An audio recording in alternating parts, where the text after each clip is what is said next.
आप सबको मेरा नमस्कार। पहले हम 2 वीडियो देखेंगे और उसके बाद आगे की प्रेस वार्ता होगी।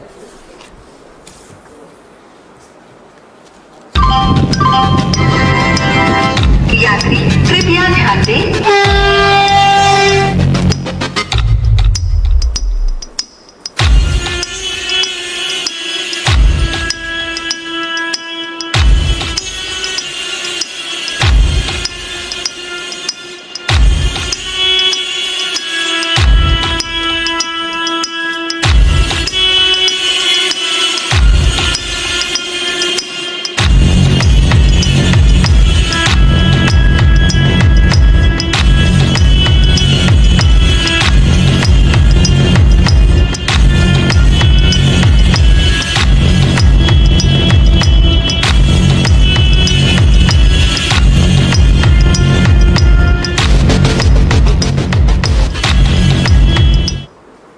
कवच एक ऑटोमेटिक ट्रेन प्रोटेक्शन की टेक्नोलॉजी है। इसमें क्या होता है, मान लीजिए 2 ट्रेन हैं, दोनों ट्रेन अगर सेम ट्रैक पे अगर बाई चांस गलती से भी आ गई तो पास में आती है, उससे पहले पहले कवच उसमें ब्रेक लगाएगा और उनको रोक लेगा, तो एक्सीडेंट नहीं होएगा। मान लो एक ट्रेन के पीछे दूसरी ट्रेन जा रही है, तो इस केस में पीछे वाली ट्रेन एक सेफ डिस्टेंस पे रहनी चाहिए। अगर बाई चांस किसी भी कारण से ट्रेन अगर नजदीक आती है तो पीछे वाली ट्रेन में तुरंत कवच उसमें स्पीड कम कर देगा और उसमें ब्रेक लगा देगा। जैसे रेड लाइट है, तो रेड लाइट के पास में जैसे ट्रेन पहुंचे उससे पहले पहले उस ट्रेन का कवच अपने आप उसे स्पीड को कम कर देगा, कम करके उसको रेड लाइट ऑन कर दीजिए। आप सबको मेरा नमस्कार। और मुझे लगता है कि देश में शायद ही कोई ऐसा हो जिसका रेल से जुड़ाव ना हो। हम सब लोग मध्यम वर्ग से आते हैं, निम्न मध्यम वर्ग से आते हैं, और रेल से जुड़ी हुई बड़ी मधुर स्मृतियां हैं, और रेल से ही कहीं ना कहीं आवागमन सबने किसी ना किसी टाइम पर जरूर किया है। क्योंकि रेल सिर्फ पटरियों पर दौड़ने वाली ट्रेनें नहीं है, दंदनाती हुई ट्रेनें नहीं है। रेल इस देश के एक छोर को दूसरे छोर से जोड़ता है। रेल हिंदुस्तान की जीवन रेखा है, और सबसे बड़ी बात है कि आवागमन का सबसे सस्ता इकोनॉमिकल साधन है, एटलीस्ट हुआ करता था। और उसी के कारण मध्यम वर्ग, निम्न मध्यम वर्ग, गरीब व्यक्ति रेल की यात्रा को प्रेफर करता है। आज तक जब आप रेल में बैठते थे टिकट लेकर, तो कहीं ना कहीं ये विश्वास रहता था कि अपने गंतव्य तक पहुंच जाएंगे। बड़े सारे स्टेशन आते थे, उसमें पूड़ी सब्जी खाई जाती थी, कहीं पर चाय पी जाती थी, कहीं पकौड़े समोसे खाए जाते थे, और एक ये विश्वास था कि गंतव्य तक पहुंच जाएंगे। लेकिन आज जब रेल यात्री बैठता है तो उसके मन में शंका है कि गंतव्य पर वो पहुंचेगा या उसकी अर्थी और लाश पहुंचेगी। यह कीर्तिमान नरेंद्र मोदी जी ने और उनकी सरकार ने स्थापित किया है। मैं यहां पर आपको 2 तस्वीरें दिखाना चाहती हूं।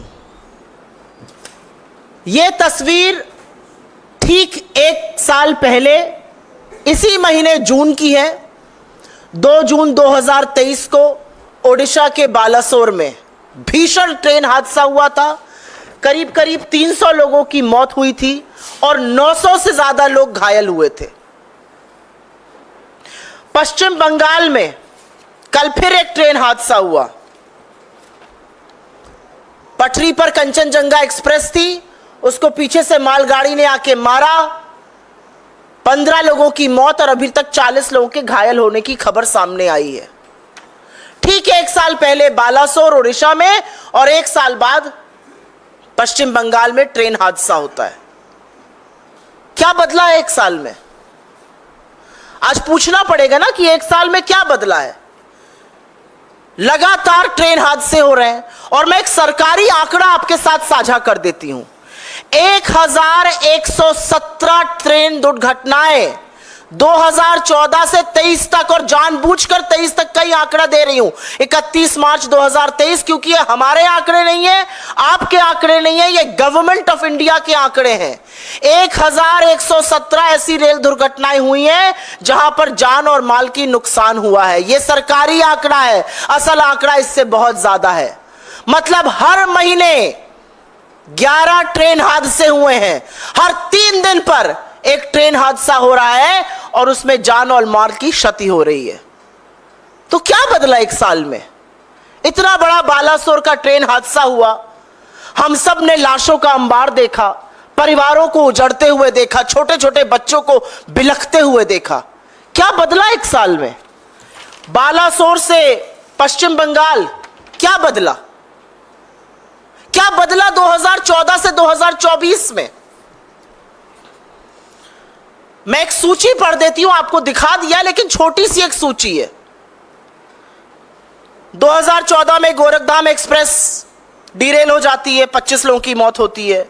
इंदौर पटना एक्सप्रेस का हादसा होता है, 150 लोगों की मौत होती है। कैफियत एक्सप्रेस में 70 लोग घायल हो जाते हैं। पुरी उत्कल एक्सप्रेस में 30 लोगों की मौत हो जाती है। बीकानेर गुवाहाटी एक्सप्रेस में 36 से ज्यादा लोग गंभीर रूप से घायल होते हैं, 10 लोगों की मौत होती है। बालासोर मैंने आपको बताया लगभग 300 लोगों की मौत और 900 से ज्यादा लोग घायल, और कल 15 लोगों की मौत और 40 लोग घायल। और ये मैंने सिर्फ कुछ आंकड़े बताए, 1117 ऐसे हादसे हुए हैं। तो जिम्मेदारी किसकी है? जवाबदेही किसकी है? इस देश में हमने वो भी मंत्री देखे हैं, अगर उनके डिपार्टमेंट में अगर रेल मंत्री रहते हुए ऐसे हादसे हुए हैं तो उन्होंने अपने पद से नैतिक जिम्मेदारी लेते हुए इस्तीफा दिया है। फिर वो लाल बहादुर शास्त्री जी हो, नीतीश कुमार रहे हो, माधवराव सिंधिया रहे हो, ममता बनर्जी रही हो, मधु दंडवते रहे हो, जॉर्ज फर्नांडिस रहे हो, सब लोगों ने नैतिक जिम्मेदारी लेते हुए इस्तीफा दिया है। लेकिन आज हिंदुस्तान का रेल मंत्री रील मंत्री बना हुआ है। नैतिक जिम्मेदारी छोड़ दीजिए, आज भी हादसे के वक्त रील कैसे अच्छी बनेगी उस पर चर्चा हो रही है। बालासोर के वक्त अश्विनी वैष्णव जी वहां पर आए, डाइव कर रहे थे, किसी के नीचे घुसकर झांक रहे थे, ट्रेन के नीचे घुसकर 2-4 टेसू बहा रहे थे। क्या किया आपने रेल को सुरक्षित करने के लिए?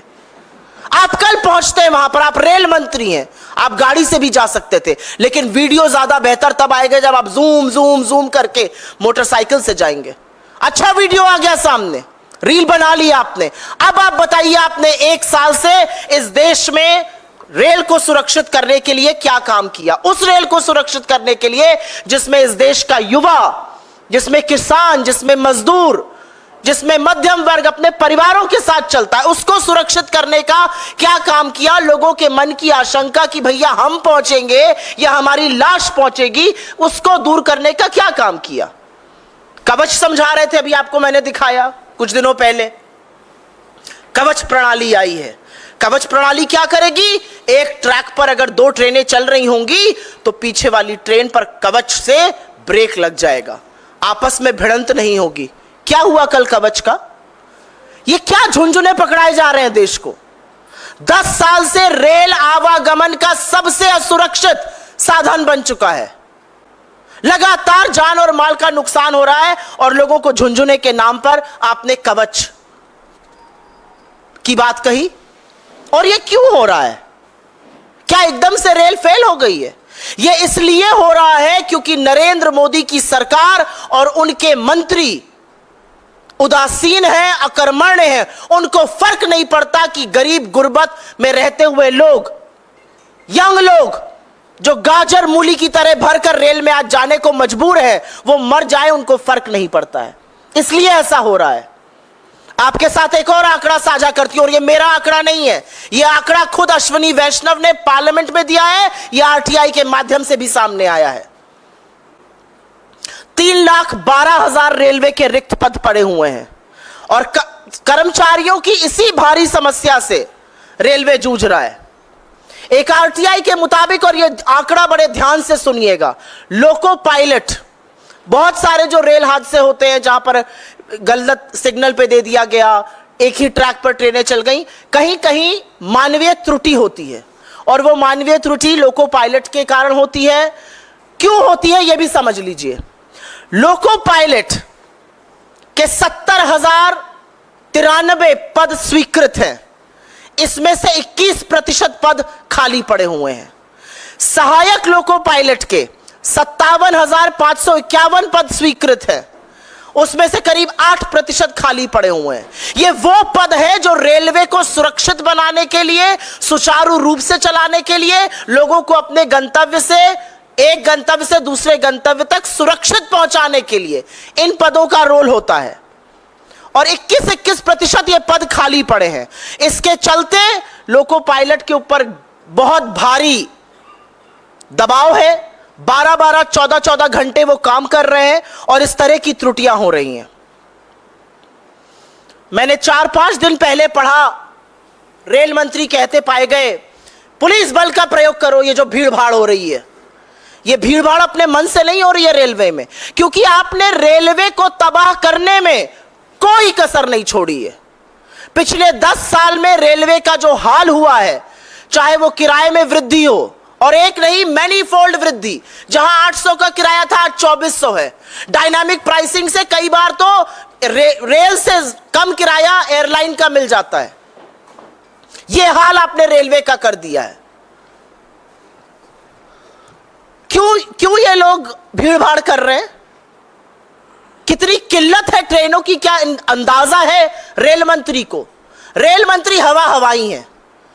शायद वो महंगाई में, जैसे उनकी एक कोलीग ने कहा था मैं लहसुन प्याज नहीं खाता, वो कहते मैं रेल से नहीं चलता। चलिए रेल से, एक स्लीपर में बैठिए, 200 किलोमीटर की यात्रा करिए एक स्लीपर कोच में बैठकर, तब आपको पता चलेगा कि हिंदुस्तान की असली जनता, AC 3 में बैठ जाइए, आप AC 2 में बैठ जाइए, आपको पता चलेगा कि हिंदुस्तान की जनता किस तरह से आज आवागमन करने को मजबूर है। इतनी किल्लतें हैं ट्रेन की कि पिछले वित्तीय वर्ष में, वित्तीय वर्ष 2023 में 2,70,00,000 यात्री यात्रा का टिकट बुक कराने के पार यात्रा नहीं करा पाए, क्योंकि टिकट कंफर्म ही नहीं हुआ, सीट की किल्लतें थी। 2,70,00,000 लोग एक वित्तीय वर्ष में यात्रा नहीं कर पाए, उनका ट्रेन का टिकट वेटलिस्टेड था, वो रह गए, और यह निरंतर बढ़ रहा है। इसके पहले वाले वर्ष में यह संख्या 1,63,00,000 थी, वो बढ़कर 2,70,00,000 हो गई। तो कितनी किल्लत है ट्रेनों की, और कैसे लोगों को अपनी यात्रा कैंसिल करनी पड़ रही है, उसका एक प्रमाण यह भी है। एक बात जरूर बोलना चाहती हूं, और इसका मैंने जिक्र किया था 3-4 दिन पहले।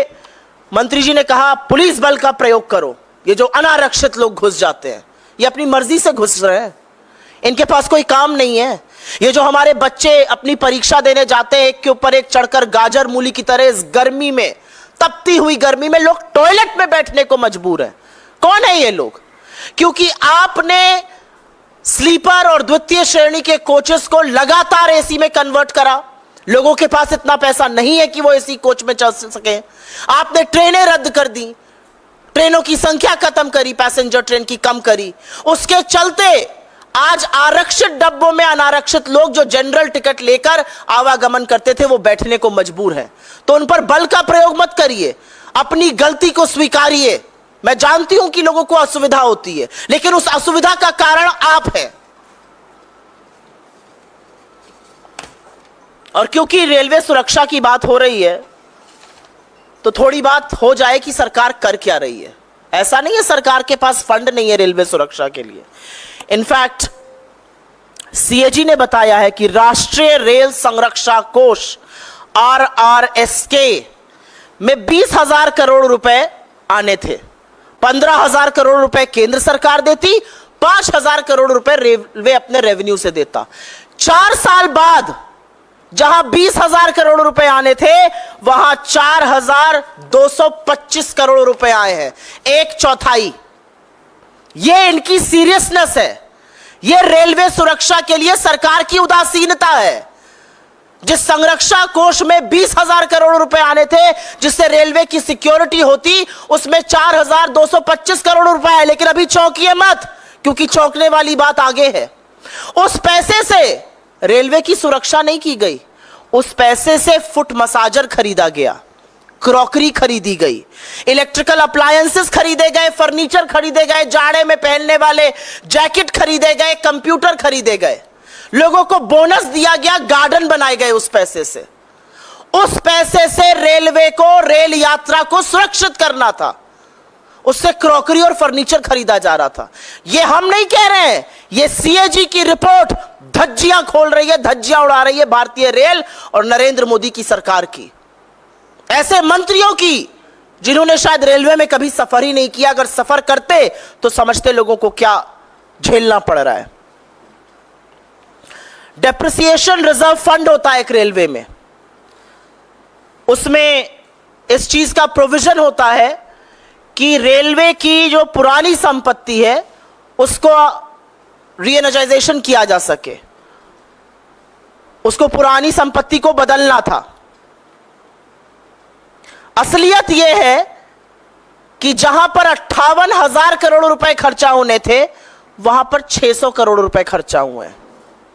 यह सीरियसनेस है सरकार की। आंकड़े इसलिए दे रही हूं क्योंकि आंकड़ों से कोई नहीं भाग सकता है, और ये सरकारी आंकड़े हैं, सीएजी के आंकड़े हैं, सरकार की पोल खोलते हुए आंकड़े हैं। आंकड़ों से कोई नहीं भाग सकता है। आप टेसू भले बहा लीजिए, आप 4 रील जरूर बना लीजिए, लेकिन आंकड़ों से कहां भागिएगा। सुरक्षा का पैसे से आप क्रॉकरी और फर्नीचर खरीद रहे हैं, डेप्रिसिएशन फंड आप खर्चा ही नहीं कर रहे हैं। रेल जो सबसे भरोसेमंद साधन होता था आज लगातार लेट चल रही है। मुझे याद है एज अ स्टूडेंट मैं लखनऊ से दिल्ली और दिल्ली से लखनऊ बहुत करती थी, और कभी संशय नहीं रहता था। जब शुरू में नौकरी भी ज्वाइन करी थी तो संडे रात को लखनऊ से बैठो, मंडे सवेरे पहुंचो, तड़ाक से ऑफिस पहुंच जाओ। आज नहीं पता इस बात का। आज नहीं पता है कि ट्रेन 4 घंटे लेट होगी या 5 घंटे लेट होगी या 9 घंटे होगी या 24 घंटे लेट होगी। असलियत यह है कि पैसेंजर ट्रेनों में से 17% ट्रेनें लेट चल रही हैं। एक वर्किंग मिनट्स होते हैं, 1 crore 10 lakh working minute railway ने बर्बाद किए हैं अपने ट्रेनों के लेट चलते हुए। क्यों लेट चल रही हैं ट्रेनें? क्या जो ट्रेन से लोग चलते हैं वो काम धंधा नहीं करते हैं? क्या जो ट्रेन से बच्चे परीक्षा देने जाते हैं, जो लोग एक जगह से दूसरी जगह जाते हैं, क्या वो काम धंधा नहीं करते? क्या उनके वक्त की कोई अहमियत नहीं है? क्योंकि सरकार की उदासीनता सबसे ज्यादा भारतीय रेल झेल रही है। असलियत यह है कि रेल को तबाह करने के लिए इस सरकार ने कोई भी कसर नहीं छोड़ी है। हमारे रेल मंत्री को अगर मैं रील मंत्री कहूं तो शायद गलत नहीं होगा। रील बनाने का बड़ा शौक है, वंदे भारत की रील बनाते हैं, बुलेट ट्रेन की रील बनाते हैं, बनाइए। अरे 5 नहीं 50 बुलेट ट्रेन लाइए, लेकिन जो बेसिक रेल यात्रा लोगों के लिए है उसको तो सुरक्षित करिए, उसको तो सुचारू करिए। क्या मिल रहा है आपको रेल को बेचकर, रेल की जमीन पर हड़प कर, रेल को निजीकरण करके? क्या मिल रहा है आपको? लोगों की जेब पर सिर्फ और सिर्फ डाका डाला जा रहा है। बार बार कहा जाता है नैतिक जिम्मेदारी लीजिए और इस्तीफा दीजिए, वो तो होगा नहीं। हम मांग जरूर करेंगे लेकिन वो होगा नहीं। और इसलिए नहीं होगा क्योंकि अगर नैतिकता होती तो ब्रजभूषण शरण सिंह को गोदी में नहीं बिठाए रखते। अगर नैतिकता होती तो अजय मिश्र टेनी को मंत्री बनाकर नहीं रखते। अगर नैतिकता होती तो प्रज्वल रेवन्ना के प्रचार में नहीं जाते। अगर नैतिकता होती तो इतनी निर्णायक नैतिक हार के बाद नरेंद्र मोदी इस देश के प्रधानमंत्री नहीं बनते। So what is happening in this government is essentially flowing from the top. असलियत यह है कि प्रधानमंत्री पद पर रहते हुए व्यक्ति ने रेल को बर्बाद करने में कोई कसर नहीं छोड़ी है, और रही सही कसर जो है वो अश्विनी वैष्णव पूरी तरह से लगकर पूरी कर रहे हैं। I will very briefly make some of the statements in English on this. Railways is perhaps the most preferred mode of transport as far as India's middle class, lower middle class and the poor are concerned, simply because it is the most economical means of transportation. I am showing you 2 pictures here. One of Balasore in Odisha exactly a year back in June 2023, and here is another picture of Kanchenjunga Express which met with an accident in West Bengal yesterday, killing 15 people and injuring 40 others. 1,117 rail accidents, according to the government data, have happened in the last 9 years, from 2014 to 2023, which means an accident every 3 days. And these accidents have resulted in loss of life and property. There is a list of accidents that I can keep going on, but who is responsible? Who is going to take the moral responsibility for this? We've seen railway ministers in the past own up to moral responsibility, resign from their positions of influence and power. But here we have a railway minister who does not miss an opportunity, even in the time of plight, even in the time of tragedy, to make reels. He is not the rail minister, he is actually the real minister of India. And even when he went to Darjeeling, even when he went to the site in West Bengal yesterday, he was riding pillion on a bike. Why? Without a helmet? So that he would be better captured in a video? Is that what your priority is? Because quite frankly, the Kavach protection scheme that you spoke about has completely failed this country and has failed the Indian Railways. What explains the 312,000 vacancies in the Indian Railways? What explains the 21% vacant positions for loco pilots? People responsible to run the railways safely. And it is because there are human errors, tragedies and accidents like this happen. They are made to work extra hours, sometimes 12, 14, 16 hours a day. How do you expect railways to be safe? The reality also is that funds that were earmarked for the safety of Indian Railways, the Railway Rail Sanraksha Kosh, was earmarked with 20,000 crore worth of funds. 15,000 crore will come from the central government, 5,000 from railways internal accruals and revenues. They have been able to amass only 4,225 crores, and the reality is even that money has been spent on procuring crockery and furniture, making gardens, buying foot massagers, computers, escalators. Is this your priority? There's a depreciation reserve fund. Out of 58,459 crore that was supposed to be utilized, you've utilized only 600 crore. What is your priority? You have an issue with overflowing coaches with people, but why are they there? Because there are not ample number of trains. 2,71 lakh people could not travel the last fiscal because their tickets did not get confirmed. Why did they not get confirmed? Because there are no adequate seats, there is no adequate rail facility available. From this platform, we would only like to say that somebody in this government has to own up to what is happening to the Indian Railways. The insecure travel of Indian Railways is a huge cause of concern for common masses of this country who prefer traveling by railways because it is economical. I do believe that Ashwini Vaishnav's priority should be railways, but Ashwini Vaishnav को rail को बर्बाद करने के लिए उनकी पदोन्नति हुई है. पिछली बार वो रेल और आईटी मंत्री थे, इस बार उनको आईएनबी भी दिया गया, पुरस्कार दिया गया, मेडल पहनाया गया है. और तेजी से बर्बाद करो रेलवे को, उससे ज्यादा तेजी से हम निजीकरण करेंगे. ये असलियत है. आपके सवालों का स्वागत है. रेल पर अगर रहेंगे तो अनुग्रहित रहूंगी.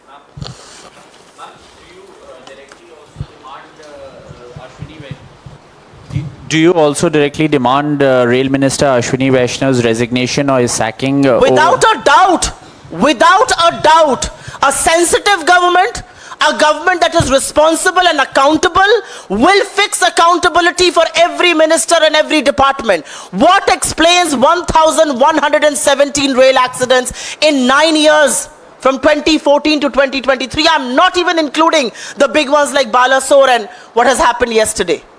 Who is accountable for that? What did Ashwini Vaishnav do to not just modernize but make the railways secure from June last year in Balasore to June this year in West Bengal?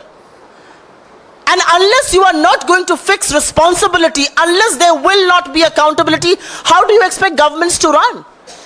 How should people trust governance? How should people know that they will be safe while traveling by Indian Railways? Absolutely, without a doubt, without blinking an eyelid, Ashwini Vaishnav has no moral authority to remain in the position that he continues to enjoy. Supriya जी, जिस कवच system की आप बात मैं कर इसको रही हिंदी हैं, में भी बोल देती हूँ, 2 मिनट रुक जाइए, मैं इसको हिंदी में भी बोल देती हूँ। मुझसे सवाल पूछा गया कि क्या हम अश्विनी वैष्णव का इस्तीफा मांगते हैं। बिल्कुल बिना संशय के, बिना पलक झपकाए अश्विनी वैष्णव जैसे व्यक्ति को रेल मंत्री के पद पर बने रहने की कोई भी नैतिक जिम्मेदारी नहीं है, कोई नैतिकता नहीं है। असलियत यह है कि अश्विनी वैष्णव जैसे लोगों की नाक के नीचे रेल असुरक्षित होती जा रही है। मैं जानना चाहती हूं कि पिछले साल बालासोर से इस बार पश्चिम बंगाल में हुए हादसे के दौरान एग्जैक्टली 1 साल, 2 जून 2023 को बालासोर में भीषण हादसा हुआ था। अब पश्चिम बंगाल में 1 साल इस मंत्री ने रील बनाने के बजाय, कवच का जुमला पहनाने के बजाय क्या काम किया, यह मैं जानना चाहती हूं। 2 ट्रेनों लेकर दिखा रहे थे, ट्रेन को सुरक्षित करने के लिए क्या काम किया? कैसे लोगों को यह विश्वास होगा कि रेल सुरक्षित है? और ऐसे व्यक्ति का अपने पद पर बने रहना हम सबके लिए आपत्तिजनक बात है, गलत बात है, ऐसा नहीं होना चाहिए। असलियत यह है कि जिस मंत्री को अपने पद से तुरंत बर्खास्त कर देना चाहिए, उस मंत्री को पदोन्नति दी जा रही है और तेजी से बर्बाद करिए रेलवे। असलियत यह है कि उनको अब एक आईएनबी का भी चार्ज दिया गया है। अभी आपने कम बर्बादी करी है रेलवे की, अभी और करिएगा। सुप्रिया जी, जिस कवच की आप बात करें, 2012 में जब आपकी सरकार थी, इससे डेवलपमेंट का काम शुरू हुआ था। उस समय यह तय किया गया 7,000 किलोमीटर प्रति वर्ष इससे इसको लेस किया जाएगा। लेकिन इतने वर्ष के बावजूद भारत में जो लगभग 1,15,000 किलोमीटर रेल मार्ग है, मात्र 1,500 किलोमीटर इसकी जद में आए हैं। वहीं अगर इंजनों की बात करें तो लगभग 15,000 रेलवे के इंजन भारत में हैं और अब तक मात्र 139 इंजन को कवच से लेस किया गया है। तो इसीलिए तो मैं कह रही हूं, कवच का झुंझुना मत दीजिए देश को, इस देश को सुरक्षा का कवच दीजिए। सवाल इस बात का है। जी नमस्कार, इनको माइक दे दीजिए। मेरा सवाल थोड़ा सा इससे हटकर है। अगर रेल पे कोई और सवाल हो तो उसके बाद आपका ले लेंगे। रेलवे पे कोई और सवाल है क्या? एक सवाल मेरा है सुप्रिया जी, पहले मोदी सरकार आने से पहले रेल बजट अलग से पेश किया जाता था और आम बजट अलग होता था। जब से रेल बजट को आम बजट के अंदर रखा गया है तो रेलवे के ऊपर फोकस और रेलवे के ऊपर संसद के भीतर जिस तरह से चर्चा होती थी और रेल मंत्री जवाब देते थे, वो पिछले 10 सालों में देखने को नहीं मिला है। विपक्ष लगातार रेलवे को लेकर कई सारे सवाल पूछना चाहता है। आप लोगों की क्या राय है कि अब मोदी 3.0 में या एनडीए 3.0 में क्या आप लोग ये मांग रखेंगे कि जिस तरह से रेल हादसे हो रहे हैं, रेलवे के बजट को और रेलवे पे चर्चा संसद के भीतर अलग से किया जाए? सबसे पहले तो मोदी 3.0 जैसी कोई चीज नहीं है, एनडी अलायंस है 3.0, उसको आप कह सकते हैं। 63 सीटें हार के जबरन अब आप कुर्सी से चिपक कर फेविकोल से प्रधानमंत्री बन जाइए तो अलग बात है, खींचतान मची हुई है, आप देख ही रहे। आपने मुझसे डायरेक्ट सवाल पूछा रेल बजट को लेकर। मेरा अपना मानना है सरकार का हर काम, सरकार का हर निर्णय, सरकार का हर फैसला उसकी प्राथमिकता को दिखाता है। जिस दिन आपने रेलवे बजट को मेन बजट में अलाइन कर दिया, उस दिन आपने दिखा दिया कि रेलवे आपकी प्राथमिकता नहीं है। वो एक आवागमन का साधन जिससे हिंदुस्तान की सबसे ज्यादा जनता चलती है, जो करोड़ों लोगों को रोज प्रतिदिन एक जगह से दूसरी जगह जो आवागमन का साधन पहुंचा रहा है, वो आपकी प्राथमिकता नहीं है। और तभी आपने उस बजट को मर्ज किया। मर्ज करने के बाद जवाबदेही खत्म हो गई। मुझे याद है इस सरकार के बनने से पहले रेल मंत्रालय बड़ा कविटेड मंत्रालय होता था, घटक दल उसकी बड़ी मांग करते थे और जब हमने सरकारें चलाई तो बड़ा दबाव रहता था कि यह मंत्रालय हमें चाहिए। आज ऐसा क्यों नहीं है? क्योंकि सरकार की प्राथमिकता नहीं है। आज रेल मंत्री आईटी और इलेक्ट्रॉनिक के भी मंत्री बने हुए हैं, आईएनबी के भी बने हुए हैं, महाराष्ट्र के प्रभारी भी बने हुए हैं। तो भैया वो रेलवे कब देखेंगे? तो ये सरकार की प्राथमिकता, ये सरकार की रेल के प्रति जवाबदेही, ये लोगों की सुरक्षा, लोगों के आवागमन के साधन की प्राथमिकता सरकार की दिखाता है। सुप्रिया जी, मेरा सवाल है कि एनडीए की सरकार बनी है, लोकसभा का विशेष सत्र शुरू होने वाला है, स्पीकर को लेके लगातार बैठकें एनडीए की चल रही हैं, तो क्या कांग्रेस पार्टी डिप्टी स्पीकर पद की मांग कर रहा है? ये कांग्रेस पार्टी की जो डिसीजन मेकिंग बॉडी है, कांग्रेस पार्लियामेंट्री पार्टी, हमारी नेता वहाँ पर श्रीमती सोनिया गांधी जी, हमारे अध्यक्ष खरगे जी और हमारे बाकी वरिष्ठ सहयोगी डिसाइड करेंगे। जैसे ही डिसाइड करेंगे आपको सूचित किया जाएगा। नहीं सुप्रिया जी, उसमें सवाल ये भी है कि स्पीकर या डिप्टी स्पीकर, कि डिप्टी स्पीकर अभी तक चल रहा है कि एनडीए दोनों पद अपने पास रखेगा। क्या डिप्टी स्पीकर पद पे बात बन जाती है तो आप लोग मान जाएंगे या स्पीकर पद के लिए अपना कैंडिडेट? देखिए, मैं आपको एक बात बता देती हूँ। अब क्या होगा सदन में, हमारी कांग्रेस पार्लियामेंट्री पार्टी, हमारे चुने हुए सांसद, बाकी लोग क्या डिसाइड करेंगे ये मुझे नहीं पता। लेकिन मैं आपको एक बात बता सकती हूं कि कुर्सी की पेटी बांध लीजिए, क्योंकि सदन का तापमान जबरदस्त बढ़ने वाला है। अब सदन उस जबरन, उस तानाशाही से नहीं चला पाएंगे जो पहले चलाते थे। कोई फर्क नहीं पड़ता स्पीकर कौन बने और डिप्टी स्पीकर कौन बने। राहुल गांधी के 14 मिनट के वक्तव्य में 11 मिनट आपको स्पीकर अब नहीं दिखेंगे, यह मैं आपको कह सकती हूं। और यह लोकतंत्र की ताकत है। यह जनता ने मैसेज दिया है कि अगर राहुल गांधी जी 14 मिनट मणिपुर पर बोलेंगे तो 11 मिनट ओम बिरला की शक्ल हम नहीं देखेंगे, हम राहुल गांधी को देखेंगे। तो यह होने वाला है। सदन में जिस सदन में राहुल जी को नहीं संभाल पा रहे थे, वहां पर अब प्रियंका जी आने वाली हैं। इंडिया गठबंधन के बड़े बड़े प्रबल नेता, प्रखर वक्ता सब आने वाले हैं। क्या होगा बेचारों का? तो मुझे तो उनको अपनी अग्रिम सिंपैथी, अपनी अग्रिम कंडोलेंसेस बीजेपी को मैं देना चाहती हूं। अब सदन उस गुंडई से और उस तानाशाही से नहीं चल पाएगा।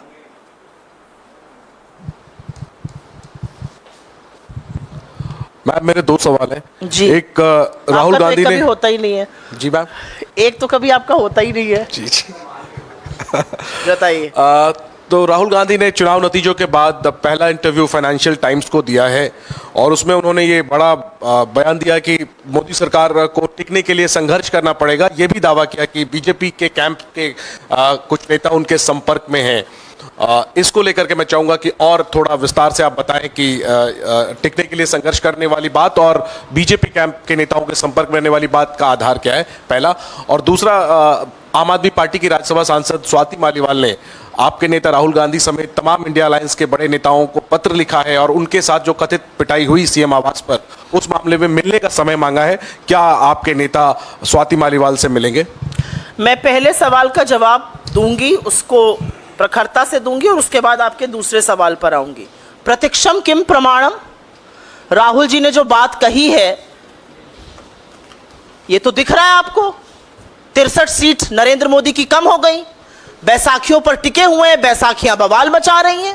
पहले दिन उनके घटक जल जेडीयू ने कहा अग्निवीर जाना चाहिए, उसके बाद उन्होंने कहा जातिगत जनगणना होनी चाहिए।